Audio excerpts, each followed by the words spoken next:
Okay, all right. Appreciate y'all being here. We are recording now, so everything's of the record. First, we're going to have Lee Worley up talking about the annual training and ironworker apprenticeship competition. Lee, we'll turn it over to you. Great, and James said good morning, and I'll say good afternoon to everybody who's in the other time zones. So just a few bullet points after the apprenticeship training instructor conference and the competition. So as far as the annual training program went, majority of them been very, very positive. Anytime you put on a conference and you're feeding people in a cafeteria and dealing with Wi-Fi issues, there's always going to be a few glitches, but for the most part, I thought it went well. The attendance was great. We were probably just maybe 75 to 100 people under than we normally are. So we were just under 600, and last year we've ever had was probably about 800 people, and that was probably 2018. 2017, we were close to that. The impact meeting last February in San Francisco, they were probably about 75% capacity, and we were about 80. So I was real happy with the results. The classes went great. I do apologize for anybody that was in the ATS course. You know, we're having some glitches or some issues under Wi-Fi and people getting the information for a successful course. I promise you, we will not offer that course until we get these glitches figured out. A lot of frustration. We're encouraging everybody to use the ATS course, but if we can't put on a productive and informative course at the instructor conference, then we got to find a different way to do this. So I'm dealing with our IT department and with the college when it comes to the number of people using the Wi-Fi in the room, et cetera. I have to figure out how to redo that ATS course because it was not nearly at the level that I wanted it to. I only heard a few reported COVID cases. If you or someone in your group did not make the conference or left early because of COVID, please send me a private message. I just want to keep track of, I know General President Dean, he's always interested in finding out, you know, we want people to be that we don't know about. Please get a hold of me privately, or you put it in the chat if you don't want to be private. I'm just curious who didn't make it because of the illness. Let's see. And again, feeding people at that level in the cafeteria, it was a brand new food service people. A lot of companies went out of business during COVID, and the people that fed us there at the college, they went out of business. It's not the college, it's their cafeteria, but they hire a third party to do the cooking, and a new person came in, and for the most part, it was pretty good. They had some options, but you know, when you're dealing with that many people, it is cafeteria food, and we try to do our best, and we'll always try to make it better in the future. Getting ready for the apprenticeship competition, just to remind everybody that the deadline is Friday for registering apprentices. I think I've got mostly everybody participating. Our numbers are looking real good, real comparable to 2018. If you have not selected your apprentices yet, would you please put it in the chat room that you'll be sending it this weekend. I think there might be one local or district council left that's performing this weekend. Just send me a quick note who you are. So I want to follow up because we got some pretty materials that we want to get ready and to get shipped out to Denver as soon as possible. And participants. So get that information to me or my assistant Cynthia as soon as you can. The competition is always great. I love the fact that we get our younger members out there competing, but I'm an apprenticeship guy, and the apprenticeship coordinator meeting is something that I look forward to every 2 years. We had a virtual meeting last year, and my coworkers and I, the apprenticeship and training department, whenever we're not going to meet live, we're going to do on the off year. So there'll be something every year. There's nothing better to me than being live, rubbing elbows, seeing faces, having a cup of coffee or maybe a beer with somebody. It was great down in Ann Arbor. It's going to be great in Denver, and we're preparing for that. So I know the registration is good because the main hotel ran out of rooms, which is always, it's not a good sign, but it is a good sign. We got lots of people, but we do have an overflow hotel. get into the Hilton, I can send you some more close by hotel information. I've had a few people call me and tell me privately they could not make the coordinator meeting. There's always reasons why you can't go, and some of them are very legit, but if you're too busy and you just can't make it, you know, I've heard that a couple of times. It's kind of irritating. We only offer this once every 2 years. Even if you don't have a competitor in the game, if you can come out for the coordinator meeting, I'd appreciate it. I compare it to, I was talking to my assistant earlier today, Cynthia, and a little bit about it, and it's just like the new coordinator course or experienced coordinator course on steroids. That's how I kind of promote the course in Denver, or the meeting, I should say. So we got close to 130 people registered. In 2018, we were right about 130. And before that, we were in the 80s and 90s. So there's been a lot larger participation. So I'm real happy about that. Let's see, I've sent out 2 listserv messages this week, one on the QC 47, which Jason Corder is going to be talking about. And I sent it out on listserv. Please, if you haven't checked the message, you get the communication on it. Jason's going to talk about it again today, and he's also going to go in depth again in Denver. I can't stress enough how important this is. He'll talk to you about the timeline and the courses we're going to have. As soon as we get more info, we still need a lot more information from American Welding Society. As soon as we get that, we can start planning courses and get you qualifiers prepped and tested as soon as we can. And then I also sent out a message on listserv regarding National Apprenticeship Week, which is November 14th through the 20th, with Department of Labor events, and feel free to register during that. And more information regarding that as we go forward. So James, that's all I have right now for me. Appreciate everybody's participation, and I'll see everybody in Denver. Back to you, James. All right. Thanks, Lee. Appreciate that good information. Does anybody have any questions for Lee regarding any of those topics that he spoke about? If you don't want to chime up on the mic, feel free to type it into chat. We will address it as a group, but you are more than welcome to unmute your microphone at any time and ask any questions. Okay. All right. Seeing as there's none, we will move on to the next agenda topic. We're going to have Jason Corder coming up next. Again, he's going to be talking about the ATF and the QC 47 that's coming up. I know everybody's, that's a hot topic right now. So Corder, I will turn it over to you, my friend. So hi, good afternoon, everybody. Like Lee said, he sent that information out on the listserv, on the email. There's a link in there. You guys are more welcome to look at that link. And there's also, I believe it was sent out snail mail, just in casers. But I know I've been talking about this QC 47. Again, they're the AWS taking the QC 4 and the QC 7, and they're combining them. They've been kind of dealing with this since 2016. From my understanding, in the beginning, it was going to come out the end of the 3rd quarter of next year. I talked to somebody else at AWS that's on the certification committee, and they're saying that they're in the last very stages, and they're just voting on a few little minor wordage changes. And when that's done, it'll be out, and it's going to come out in the first part of 2023, the 1st quarter. Within that QC 47, it changes quite a bit of stuff for us. It's going to change a few of the big major changes. Is anybody that is a test supervisor, we're going to have to rename them, going to be called a qualifier, and they're going to have to take the WPQ1 endorsement test. It's a 3-hour course, or it's a 3-hour test. 50 questions. You have to have 70% to pass it.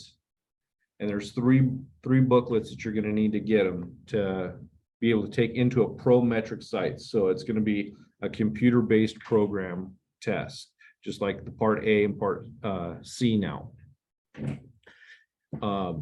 Doing that, it's going to be, I'm going to set up with the Sampson and the RTC on trying to do prep courses at each of the regional training centers to get our members up to speed to be able to go and take this test. AWS does offer it. I think Greg's Hasselbat is going to have it over there in September. I don't know how many guys are in his thing going to take that in there, but it's going to be a requirement that anybody giving a welding test at our facilities is going to need to have this endorsement. So that's roughly about 220 CWIs across the United States. We do have a custom program. I've talked to the AWS about how this is going to work with us if we're going to be exempt from it, and it doesn't seem like we're going to get exempt from it. And they're generally going to want to see it probably by the middle to the end of next year. All of our CWIs have this QC1 endorsement or the WPQ1 endorsement. Like I said, we're going to try to have them twice at each regional training center, one in the spring, one in the fall. And if we need to add a couple more to it, we will. AWS is going to come to our headquarters, and we're going to have a sit down and discuss a lot of different things, contracts and stuff. That's going to be in September 8th. And I'm going to try to set up a bundle package because there's 3 manuals that you'll have to take the course, which is the best practices, the B2.1 and the B5.4. I'm going to try to set up bundle packages to buy those books so that we can get those out. And then I'm also going to discuss with maybe a couple coordinators on setting up some testing materials and some class, just setting that up in general for us. The good thing about it is anybody that takes that endorsement and passes it is going to be, they can use that endorsement for their 9-year renewal. And you can only use it once, and you'll never have to take the class again. That endorsement never expires. So I'm open for questions on that. Questions or comments?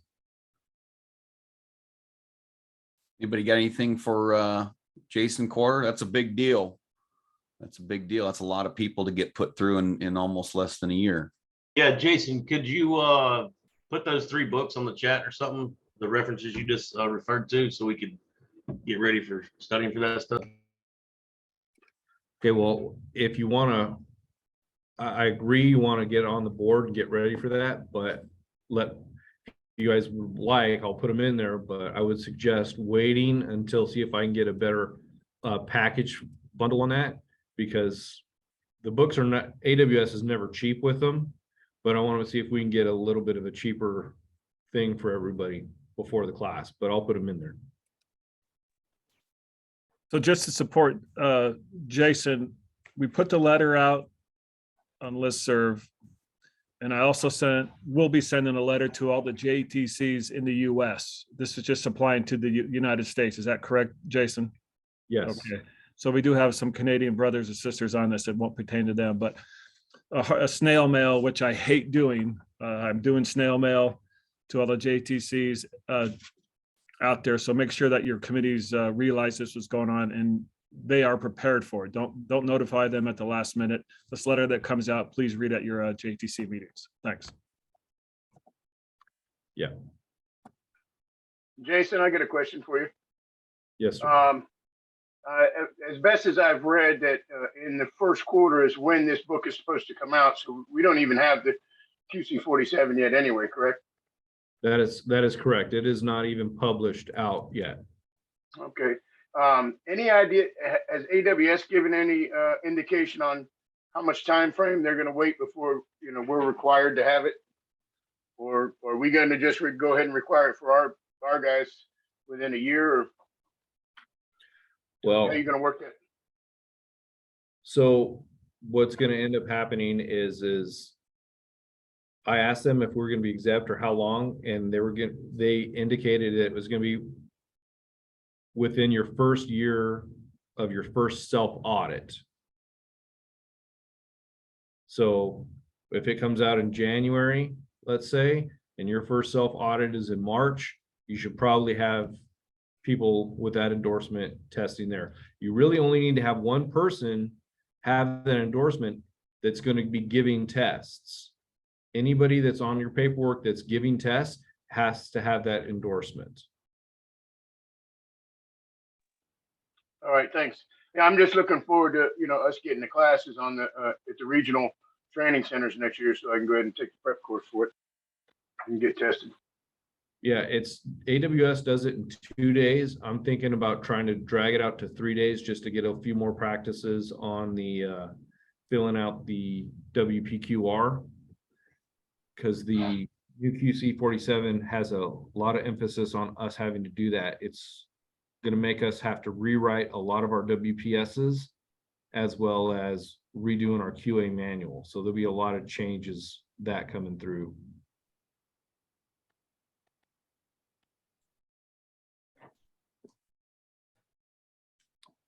All right. Anybody else got any questions for Quarter?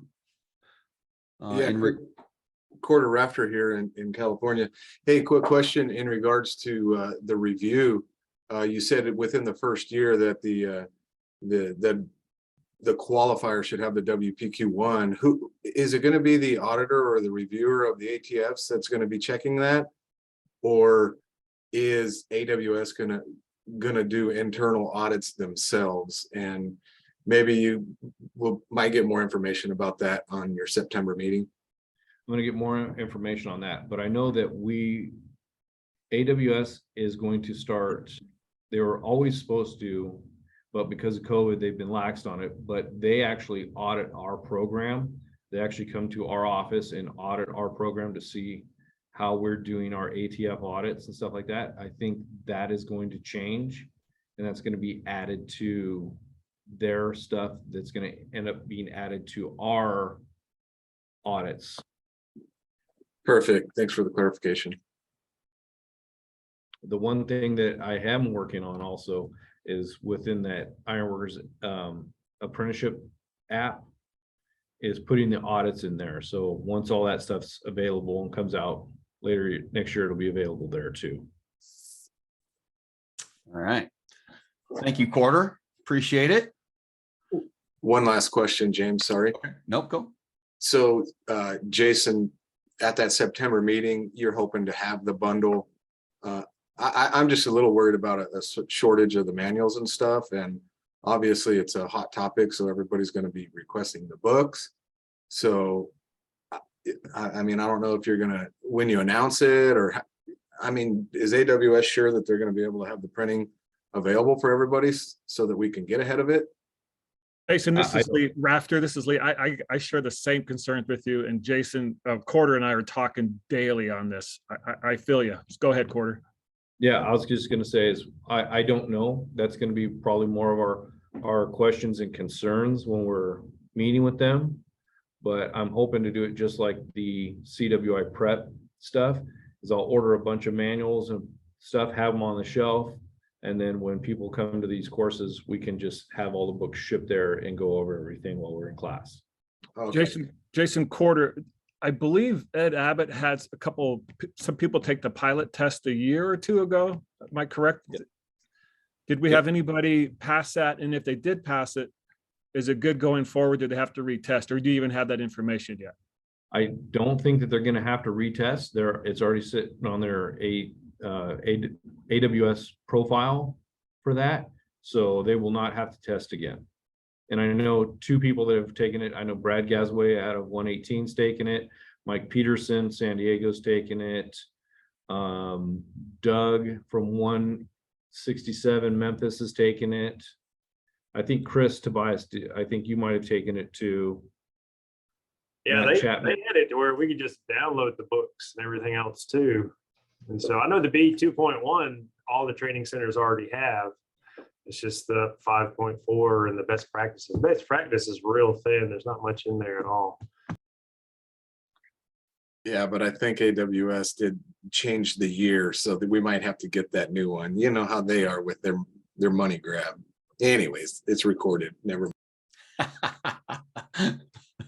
Yeah, I think I got Mike Peterson from San Diego.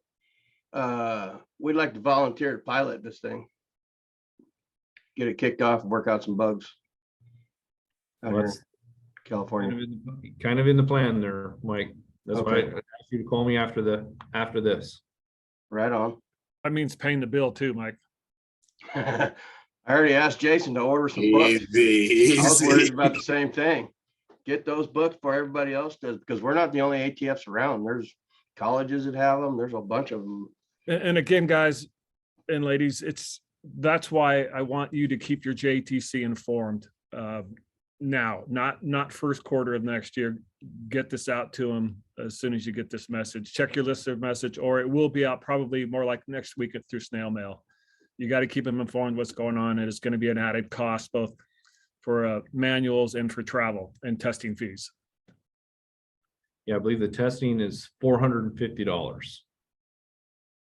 And then the nice thing about it is, since it's at a Prometrics place, once you take the course, you probably get back in your car, depending on how busy that is, you'll know within the first hour or two if you passed or not. You'll know by the time you open the door to your car. It's pretty quick. There you go. Okay, perfect. Well, that is a big thing coming up in our organization, and I'm sure we're going to get a lot more in depth in it when we jump into the coordinators meeting in September. And Quarter will probably have a lot more information for us. I'm sure we'll be seeing emails coming out as we move forward. In respect to everybody's time, I think we're going to move forward. We're going to turn it over to Brian Tannehill. He's going to give you an update on the Certified Rigger and Signal Person program, as well as some EPRI stuff. I know there's been some activity there. So Brian, the floor is yours, my friend. So there's not a lot in the IICB stuff. I will say that if you have a training center that you have a proctor and an observer that has went through the proctor observer training, passed it, and they are sitting on their hands, and you're waiting to get the equipment, order the equipment, and get your local approved to be a testing facility. The test, can I go ahead and say that, Lee? Repeat that again, Brian. Can I go ahead and talk about the changes that were approved today? Wait to announce it at the coordinator meeting, because we Okay. may have to check a couple of with the NCCA. Okay. So there are some changes coming. I'm sure that they're going to get approved. So, but I'll talk about that at the summer training program. If you don't have somebody who is a proctor and observer, then you need to get somebody to a class, whether it be this year, early next year. I have one offering coming up this year in Chicago.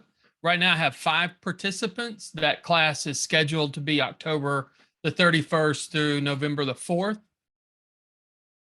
So if you want to get people into that class, we have room for additional bodies to be in that class.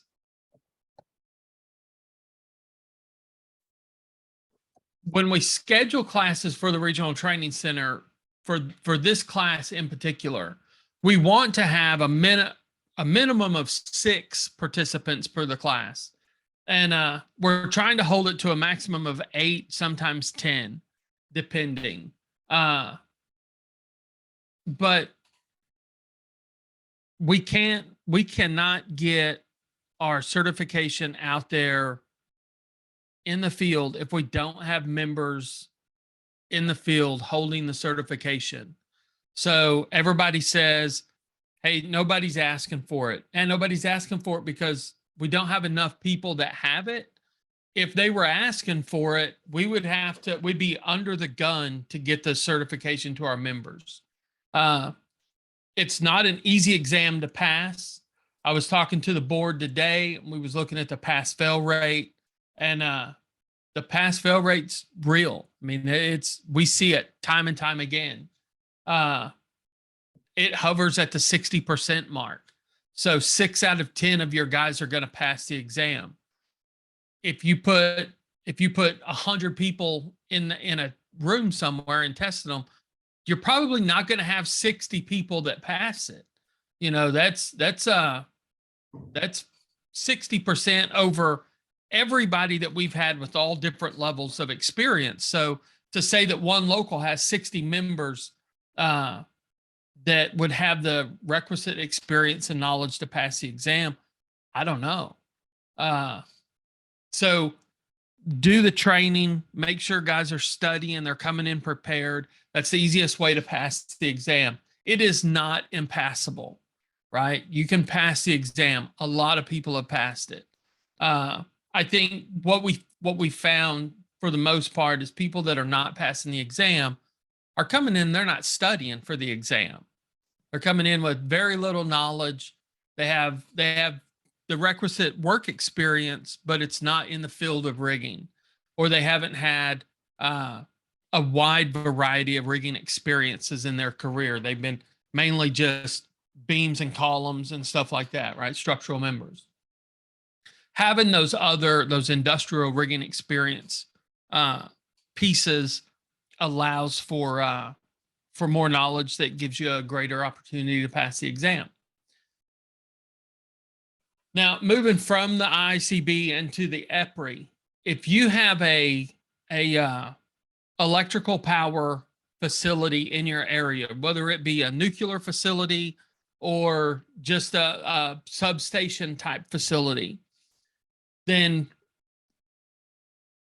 if you're not training the EPRI, or if they're not asking for it, that is a way to separate your membership from the non-union membership that's coming in to do work, right? If you can go to those power utility companies and say, hey, we've got EPRI trained riggers, then that's a nationally recognized program. If that utility doesn't recognize EPRI, call me and let me know, and I can call EPRI and they will go there and meet with them and explain the program and the pros and cons of having it and all that kind of stuff. So it really is a benefit to us and to EPRI, but a benefit to us to get our members in there doing that work.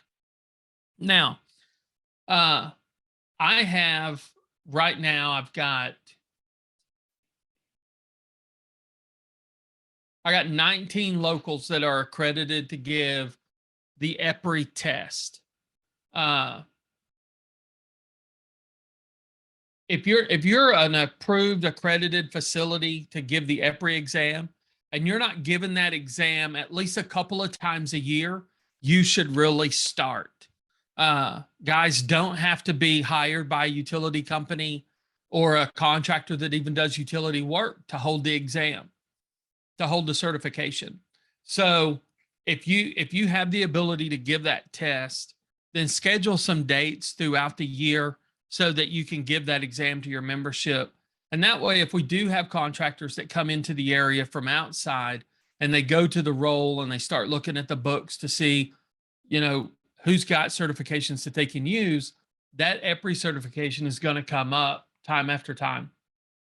Now, likewise, with just brushing back to the IICB for just a moment, 2, 3, 4, 5, 6, 7, 8, 9, 10, 11. I've got 11 approved testing facilities for the IICB. I've got some out in California that are waiting to get approved, that may not have been approved at this point, but 11's not very good. So I would like to see, we've got 130 apprenticeship programs across the country, and we're looking at 11 of us are approved to give that IICB exam. I do believe that what we're going to find is that in the next year or two, that's going to hit a KPI report somewhere, and your district council presidents are going to start looking at ways to improve your program. And that's going to be something that's going to hit that KPI. At least everybody I know is pushing for that. So if you're not approved to give those 2 exams, then reach out to me, figure out how to get on a list to get into a class. Or if you've already have proctors and observers and you're not giving the exam, reach out to me to figure out how we can get that exam on your schedule. I'll help in any way I can. If you need help with the rigging equipment and stuff like that, talk to me.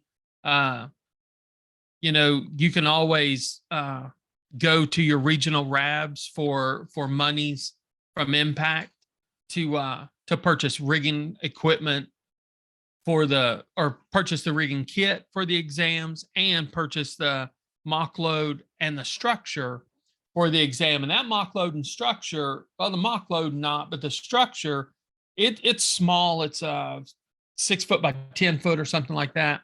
And it can be used for both exams, both the IICB and the EPRI.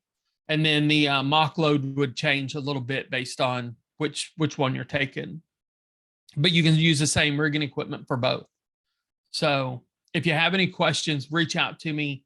I'll do everything that I can to help get your local where they need to be to give the exam. Any questions? Nope. All right, James, back to you, bud. I got a quick question. Okay. I already have the rigging kit for the EPRI, and we haven't started doing the EPRI, but I need to get the IICB one. I still have to get the IICB one. I can't go the other way, right? No, but you can absolutely use the rigging kit because there's no, there used to be a set, you got to have this, and this for the EPRI, and they kind of did away with that. And as long as you have, the book says, as long as you have ample rigging equipment for inspection and use, then that's what you need to have.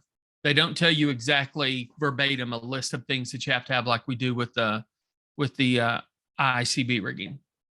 So yeah. All right. But go ahead.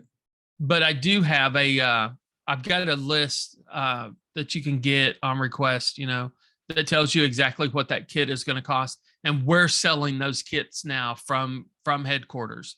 So you don't have to call that company from Kansas and get a messed up piece of equipment. You're going to get the equipment that's needed for the exam. Okay. Go ahead, Kevin. Hey, Brian, I just need to call you after this meeting. I've been trying to get a hold of you for 2 months. I know you've been sick and everything else, but I've got an issue with the exam. So we'll do it offline. Okay, perfect. Brad, you got a question? Yeah, I got a question. I've had quite a few members interested in doing the certified rigger, but they want to do like an online prep. Not, instead of trying to come in for the 12-hour course, do an online prep. Are we working on that, or is there something available? Yeah, so we are working on an online prep. I don't have it as far along as I want to have it, but we are working on that. What we want to do is change all of our RTC classes to an online prep where we show up on Monday, take the test on Tuesday, and then start giving the exams. So that's going to be pushed out for everybody. If you want to take the online prep, but that 12-hour course, you can take that online. It's not going to get done. I tell you what, I will have more information on the online prep for the coordinators meeting in Denver. Okay, thank you. Yep, you're welcome. Okay, perfect. I got a question. Yeah. On the EPRI website, when you have your members that pass it, they show up on a list that you look up, but I've had a lot of, like at San Onofre Nuclear Power Plant, the folks that are operating the plant, they don't know how to access that system. I mean, and so I've had members asking me for like completion certificates. Is there a way we can get a completion certificate for the EPRI course? So this is what I would tell you to do, Mike. Whenever those guys finish the test and they pass the exam, you can go in and select their name and it'll pull up that they have the certification. When they took the written test that they passed it, it won't give you the score, and then when they took the practical exam, you can print that off and add that to the ATS as a document. And then it's always going to be there for them. And they can just show that to the employer whenever they go there.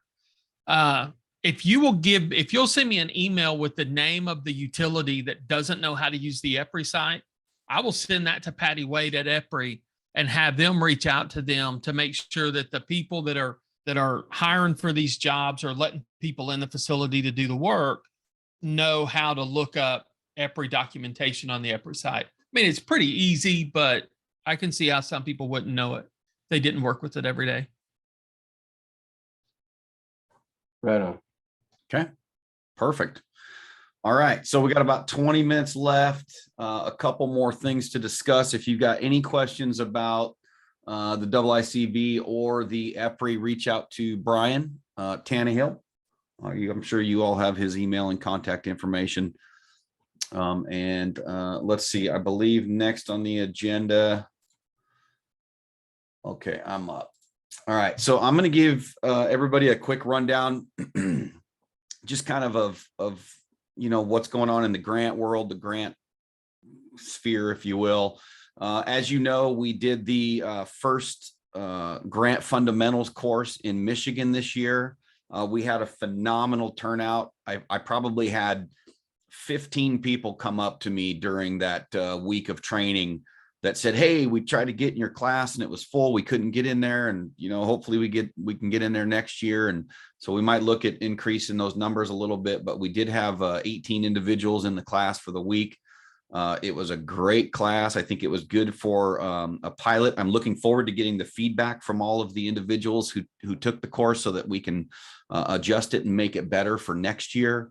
One of the cool things, the highlights for me was that Bob out of Local 10 was in the class and actually based on some of the conversations that we were having, kind of got an idea in his brain and reached out to some people in his community and was awarded roughly a $20,000 grant in his area to pay his instructors and staff and buy all of the equipment for people to come down to his training center and see what ironworking apprenticeship was all about. So what a way to market your program and actually get compensated for doing hands-on tours and trainings directly in your facility with your instructors, with your equipment, and getting all kinds of consumables and stuff for hosting those. So that was super, super cool. If you would like the template of that structure, what that looks like, and a little brief overview of how that program works, you can reach out to me and I'll get that to you. And we're looking forward to next year to even being better. So if you didn't get in the grant fundamentals course this year, make sure you get in it next year. And if you did get in it this year, thank you for being there and making it such a great experience. I appreciate that. As far as grants across the country, we've got all of the federal grants have been awarded and distributed. So make sure you're looking in your local states, reaching out to your Department of Labor, your Department of Commerce, your Department of Energy, your Department of Corrections in your states, finding out where that money is, how you can utilize some of that money for your program, maybe developing pre-apprenticeships or technology upgrades or anything like that. There's a ton of money out there. If you're looking to apply for grants, some of the ones we've got coming up, I think the Susan Harwood grant for training is still out available. You can Google that. And then the Stanley Black & Decker grant. If you just Google Stanley Black & Decker grant, I think it's coming out in a couple months. And that is a great opportunity for you to get funding to help people get into your program. And again, if you want to talk about that offline, I'd love to sit down with you and go over some of those things. So a lot of activity across the country as far as grants are concerned. We've got Local 5. They submitted a $600,000 grant to become the first accredited testing training facility in the country for global wind organization training, offshore wind. They got awarded the grant. We're still waiting on exactly how much money they got awarded, but I know they're already purchasing materials and getting their facility ready to train their members and our members as well. So that is super cool, super exciting. I know New England states, I think they've submitted 2 or 3 grants already for global wind organization training and preparing for that industry to come into their area.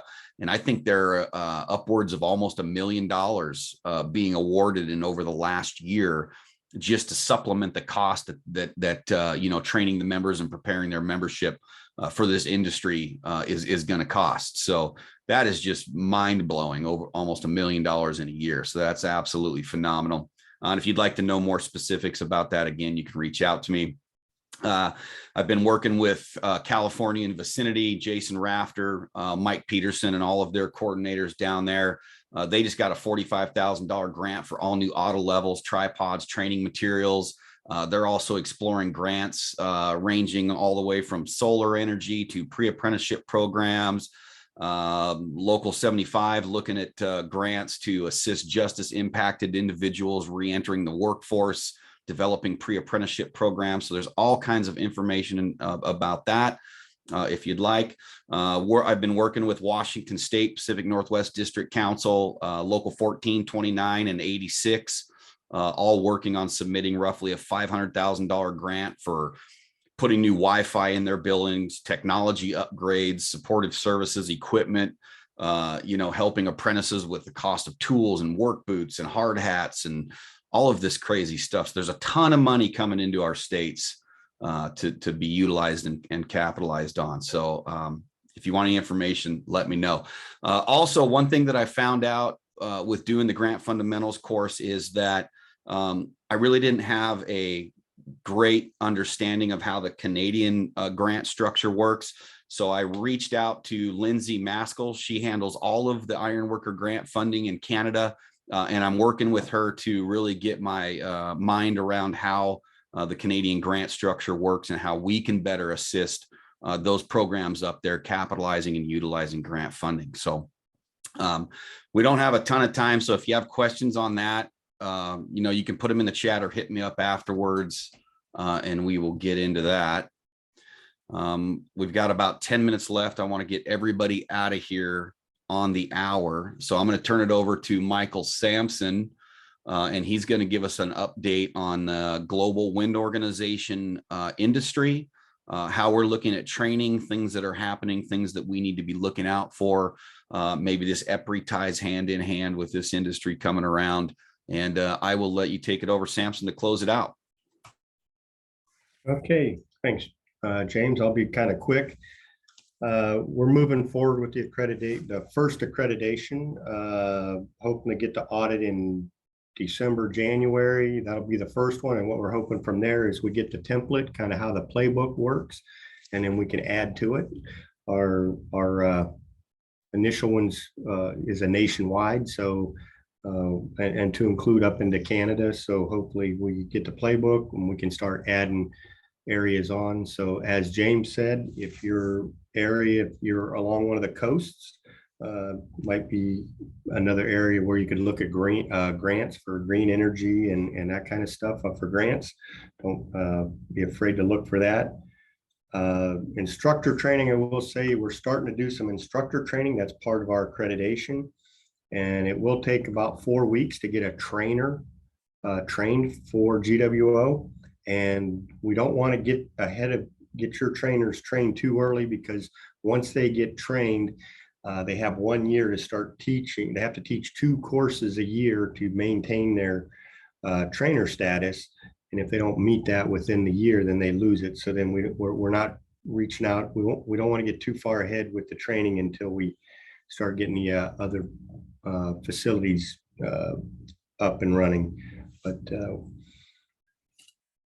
so kind of looking at December, January, hopefully getting the first accreditation and reaching out. We're probably going to start on the East Coast and work our way around depending on where the next, who's up first on the wind farms on the offshore. And just an FYI, GWO is recognized onshore. So some of you guys that are building wind turbines on land may already be familiar and heard GWO. So there's 4 modules there that apply to the onshore. So please reach out to me if you are putting wind turbines on land and that's something you've heard of is GWO and you want more information about it, I can get that to you.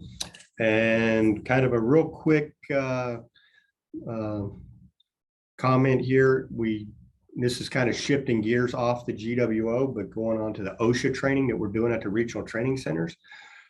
We just found out last spring that OSHA has approved us to do the OSHA 500s in 4 days now. So that being said, we're gonna the rest of this year will be a message going out on the listserv sometime this week. It'll be mentioned again at the coordinators meeting. Probably James and Owens and Tannehill and Corder will probably mention it as they talk to you coordinators around the country.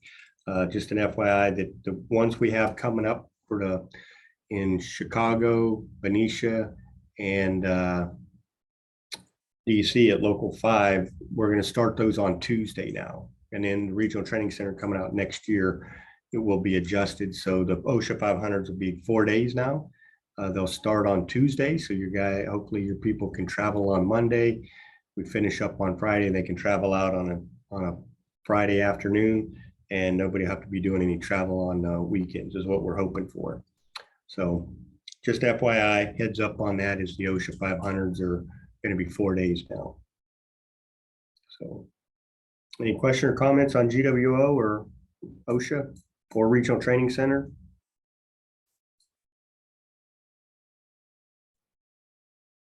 All right. That was quick, James. Well done, Mike. Well done. Okay, so we are getting to the top of the hour. That's pretty much everything we got for you. I will reiterate. I know Lee's been putting it in my head as we kind of push and move forward with this grant thing, and everybody's focusing and getting awarded these grant monies. I just want everybody to be aware that if you go after these grant monies and you get awarded the funding, a legal contract will be coming after that takes place. And just make sure that you know everything that's in that contract, all of the performance requirements, recording requirements that you have to do for those grant monies, because yeah, it's free money, but there's some work that goes behind that. So what we don't want is everybody going after this grant money and then starting to default on contracts and not performing to what they said they were gonna. So if you're getting these grant funds, if you're looking at these grant funds, reach out to me. Let me help you review the proposals. Let me help you review the contracts. I can talk to you about ways and tools and procedures that we can use to, manage the grant contract as you start to execute and move through that. So I just wanted to make sure I threw that out there. And I think a few minutes left. Lee, Worley, you got anything in closing, or does anybody have any comments? Yeah, during the meeting, my assistant Cynthia gave me a Post-it note that the snail mail out was completed yesterday for the QC 47. So it should be arriving in the mail anytime this weekend or next week. So be aware either through listserv or through snail mail on QC 47 information. Thanks, James. Okay, perfect. We've got a couple minutes. I had somebody shoot me in chat. Bart, did you want to throw a quick shout out that the LMS update that we are the LMS Plus, we are fully live? Did you want to talk about that real quick? Yes, we are fully live, and we're resolving some issues now with the developers on this. There's a few things which is to be expected. For the most part, it seems to be working properly, and you should have your administrator permissions like you had before. You may have more than you had before. Those will be kind of scaled back as we move through each local's permissions. And so, yeah, we're looking good. Hopefully by the end of the week, everything will be totally back to normal. But it's looking good so far. All right, perfect. Awesome. And with that, we're 5 minutes early. If anybody has any questions, comments or concerns, I got a couple people shooting me some text in or some messages in chat about the grants. I will reach out to Riley and we'll get that going. Anybody else have anything? That's it. Okay. All right. Well, you all have a fantastic day and week, and we will see you in September at the coordinators meeting. And thanks to everybody for being here. Talk to you later. Thank you all. Have a good day. Thanks, James.